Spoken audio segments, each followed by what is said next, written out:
तो गाइस, हाल ही में महाराष्ट्र सरकार ने शक्ति अधिनियम लॉन्च किया है। ये महाराष्ट्र की विधानसभा में सर्वसम्मति से इसे पास किया गया है। इसमें होगा क्या कि रेप करने वालों को फांसी देने का प्रावधान किया गया है। इसमें ये भारत का दूसरा राज्य बन गया है ऐसा करने वाला। इससे पहले आंध्र प्रदेश दिशा एक्ट के नाम से ऑलरेडी कर चुका है। ठीक है, अब इसका कुछ लोग समर्थन कर रहे हैं तो कुछ लोग विरोध कर रहे हैं। पता ये है कि जहाँ समर्थन करने वाले होंगे वहाँ विरोध करने वाले भी होंगे, क्योंकि कोई एक्ट ऐसा नहीं हो सकता जिसमें हम लाभ ही लाभ मिले हमें। हर एक्ट में या फिर हर हर चीज़ में कुछ फायदे होते हैं तो कुछ लॉस भी होते हैं। तो इसके समर्थन है तो विरोध भी है, यानी कि विरोध नहीं, इसका क्रिटिसिज्म किया जा रहा है कि क्या इससे जो भारत के समाज सुधारक हैं और एनजीओज है वो कह रहे हैं कि क्या इससे रेप होना कम हो जाएंगे या बढ़ जाएंगे। तो उनका कहना है, जो समाज सुधारक है, कि इससे रेप होना बढ़ भी सकते हैं, क्योंकि जब रेपिस्ट को पता है कि उसे फांसी की सज़ा मिलेगी मिलेगी तो वो रेप तक ही क्यों सीमित रहेगा। क्या गारंटी है कि वो उसकी जान लेने के लिए आतुर नहीं होगा,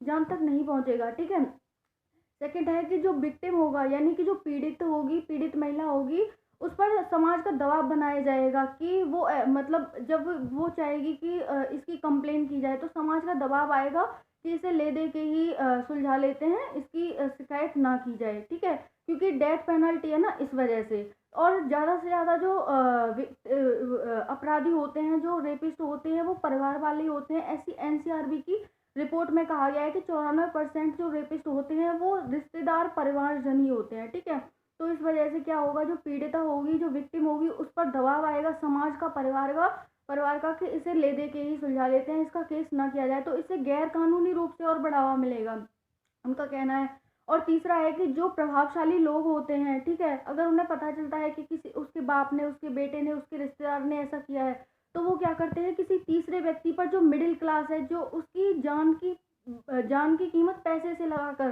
पैसे देकर अपना जो गुनाह है उस पर थोपने की कोशिश करते हैं। ठीक है, तो इसको भी बढ़ावा मिलेगा।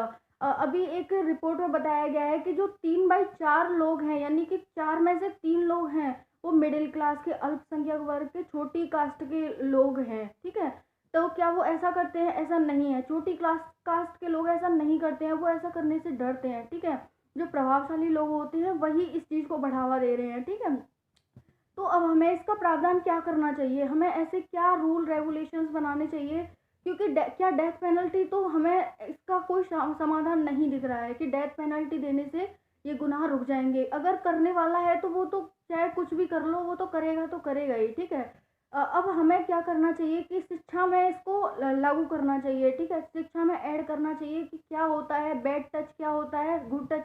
कुछ बच्चों को तो पता ही नहीं होता, बचपन में उनके साथ कुछ ऐसा हो जाता है, लेकिन उन्हें जब वो बड़ा होती है तब पता चलता है कि हमारे साथ तो बचपन में ऐसा हुआ था, उनको पता नहीं रहता है। ठीक है, तो बचपन से ही बच्चों को ये लड़कों को भी बताना चाहिए, उन्हें ऐसी शिक्षा देनी चाहिए ताकि उनका भविष्य बचपन से ही अच्छे उसमें जाए, ऐसी उनके मन में विचार ही ना आए। ठीक है, तो हमें शिक्षा में ऐसे प्रावधानों को, कानूनों को ऐड करना चाहिए कि क्या ऐसा कुछ होता है और उसके लिए क्या क्या प्रावधान है, ताकि बच्चे, गर्ल्स और बॉयज़ दोनों ही बचपन से ही इन बातों को सोच समझ कर चलें। ठीक है, और सेकंड है कि हमें लॉ एंड ऑर्डर ऐसा मेंटेन करके रखना चाहिए कि अगर कोई भी पीड़िता, रेपिस्ट जाती है पुलिस के पास दर्ज कराने, तो वो पुलिस दर्ज ही नहीं करती केस। ठीक है, क्योंकि उन्हें पता है प्रभावशाली लोगों की वजह से कुछ वो इतना इनएक्टिवनेस दिखाती है कि एक्टिवनेस नहीं दिखाती, तो बहुत सारे लोग जाते ही नहीं है कि कुछ होना तो है नहीं, इससे अच्छा जाने से क्या फ़ायदा। तो बहुत से केस ही दर्ज नहीं होते हैं, तो पुलिस को भी एक्टिवनेस दिखानी होगी। ठीक है, लॉ एंड ऑर्डर मेंटेन करना होगा और वुमेन सेल्स का निर्माण करना होगा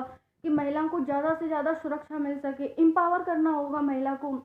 ये सारे प्रावधान हमें ऐड करने होंगे, शिक्षा में ये सारे प्रावधान ऐड करने होंगे और लॉ एंड ऑर्डर मेंटेन करना होगा। इससे होगा, अगर महिला को सुरक्षा इससे मिलेगी। ठीक है, तो ये अच्छा है कि डेथ पेनल्टी होनी चाहिए, बट हमें कोई फ़ायदा नहीं मिलने वाला है। एक हद तक मिल सकता है लेकिन इसका समाधान नहीं है, तो हमें ये सब प्रावधान ऐड करने होंगे। और गाइज, आप भी अगर महिला का सम्मान करें। ठीक है, ये महिला ही है जो इस संसार को चला रही है। ठीक है, वो कितने कष्टों को सहन करती है, ये आप उसे समझें, उसे सम्मान करें और सभी को अपनी बहन भाई समझें। ठीक है, थैंक यू।